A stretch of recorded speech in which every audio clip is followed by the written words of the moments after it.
नमस्कार दोस्तों, फिर से एक बार स्वागत है आप सभी का संस्कृत बाई सागर सर इस चैनल पर। और उम्मीद करता हूँ, आशा करता हूँ कि आप लोगों का पेपर बहुत बढ़िया जा रहा है सीटेट वालों का। और आज फिर से एक बहुत महत्वपूर्ण पद्यांश को लेकर के उपस्थित हूँ, क्योंकि इसका भी अभ्यास होना बहुत ज़रूरी है। वैसे ये पद्यांश और गद्यांश दोनों यूपी टेट और सी टेट दोनों में काम आएगा, कारण कि सी टेट में भी कई बार एक दो प्रश्न इससे संबंधित बन जाते हैं। और यूपी टेट में विशेष करके, ठीक है, यूपी टेट में एक दो प्रश्न बन जाते हैं और सी टेट में 7-8 प्रश्न पद्य से आधारित रहते हैं, ठीक है। इसको थोड़ा सा अभ्यास कर लेते हैं, पेपर फर्स्ट और पेपर सेकंड दोनों के लिए काम आएगा, ठीक है। इसमें बस समझने का प्रयास कीजिएगा इसको। नीचे दिए गए पद्य को पढ़ करके उससे संबंधित विकल्पात्मक उत्तरों में से उचिततम उत्तर चुन करके आपको लिखना है। और देखिएगा, पद्यांश है माधुर्यम अक्षरः व्यक्ति पदच्छेदस्तु सुस्वरः धैर्यं लय सामर्थ्यं च षडेते पाठका गुणाः आचार्यात् पादमाधत्ते पादं शिष्यः स्वमेधया कालेन पादमादत्ते पादं सब्रह्मचारिभिः अनुद्वेगकरं वाक्यं सत्यं प्रियहितं च यत् स्वाध्यायाभ्यसनं चैव वाङ्मयं तप उच्यते। ध्यान से देखिएगा, कहा कि षडेते पाठका गुणाः, कहा कि ये पाठक के गुण हैं, यानी पढ़ने वाले के ये 6 गुण हैं। क्या क्या?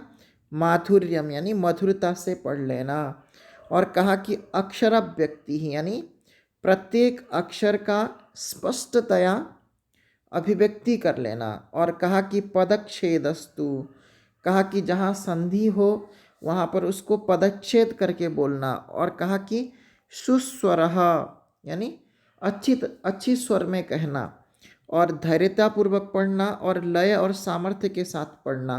तो ये 6 गुण किसके हैं? पाठक के हैं करके यहाँ पर बताया। फिर उसके बाद बताया कि जब हम किसी भी चीज़ को ग्रहण करते हैं तो उसके ग्रहण में 4 स्टेज होते हैं। कोई भी ज्ञान जैसे हम कोई भी किसी भी चीज़ को ग्रहण करते हैं तो उसमें 4 स्टेज होते हैं, उसको बताया। सबसे पहले आचार्य बोलते हैं शिक्षक को। जब आपको शिक्षक पढ़ाता है तो उससे आप चतुर्थ अंश को ग्रहण करते हो, ठीक है। तो इसलिए कहा कि आचार्यात पादम आदत्ते। आदत्ते का मतलब ग्रहण करता है, पादम का मतलब चौथी हिस्सा, ठीक है ना। तो पाद का मतलब होता है चौथा हिस्सा। तो जैसे मैंने आपको संधि पढ़ाई आज, तो संधि का आप चौथे हिस्से को आप ग्रहण करोगे। और कहा कि पादम शिष्य स्वमेधया, और उसके बाद जो 1.4 हिस्सा जो बचता है ना, तो वो जो हिस्सा है आप पढ़ करके ग्रहण करते हैं। तो इसलिए कहा कि पादम शिष्य स्वमेधया, यानी शिष्य अपनी मेधा के द्वारा अब मतलब उससे उससे आगे का चतुर्थ अंश को ग्रहण कर लेता है।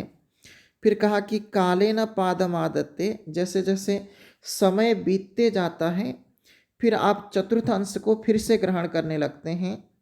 और उसके बाद कहा कि पादम सब ब्रह्मचारी भी, और फिर अब 1/4 बचा किसी भी हिस्से में, 4 पार्ट कर दीजिएगा। 4 पार्ट में से फर्स्ट पार्ट तो आपने शिक्षक ने जब पढ़ाया उसी समय ग्रहण कर लिया। फिर सेकंड पार्ट जब आपने पढ़ा उसके बाद आपने ग्रहण कर लिया। फिर जो थर्ड पार्ट है वो समय बीतते जाने पर आपको अनुभूति से वो चीज़ प्राप्त होगा। और उसके बाद जो चौथा हिस्सा है वो यानी अपने ही दोस्तों के साथ जब उस विषय को लेकर के चर्चा करेंगे तो उस समय आपका ज्ञान जो है वो पूर्णता को प्राप्त कर लेता है करके यहाँ पर ज्ञान के 4 स्टेज को दर्शाया है इसमें। इसके बाद देखिएगा अनुद्वेग करम वाक्यम, कहा कि किसी को उद्वेग न करने वाला वाक्य, और सत्य बोलना, और प्रिय और हितकर बोलना, और स्वाध्याय करना और उसका अभ्यास करना, इसी को हम क्या कहते हैं? यानी साहित्य का तप कहते हैं, वाङ्मय का तप कहते हैं करके यहाँ पर बताया गया। ध्यान से समझ लीजिएगा।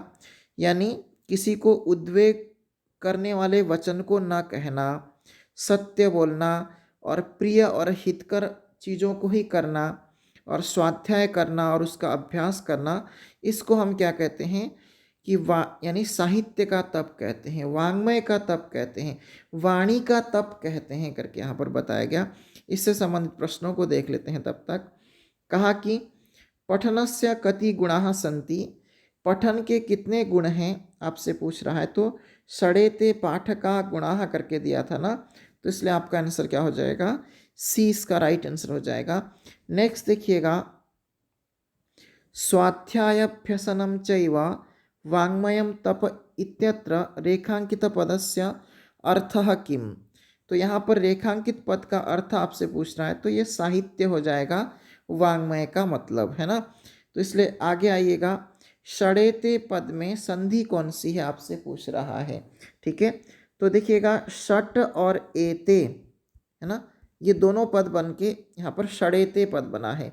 जब आप ट को, इस ट को आप ड करते हैं तो प्रथम व्यंजन का तृतीय व्यंजन करते हैं।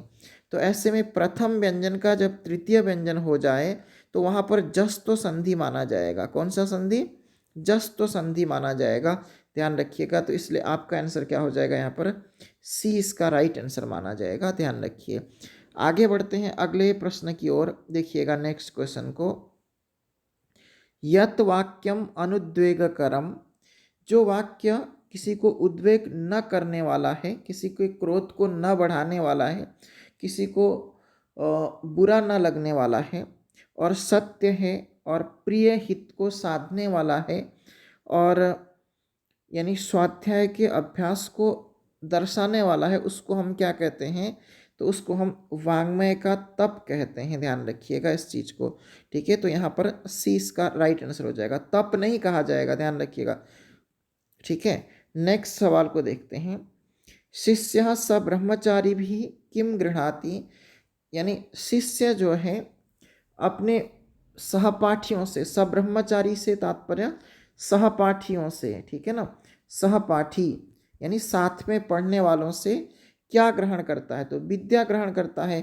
पादम शिष्य स्वमेधया, फिर उसके बाद पादम सब्रह्मचारी भी कहा था ना श्लोक में, तो इसलिए ध्यान रखिएगा इस चीज को।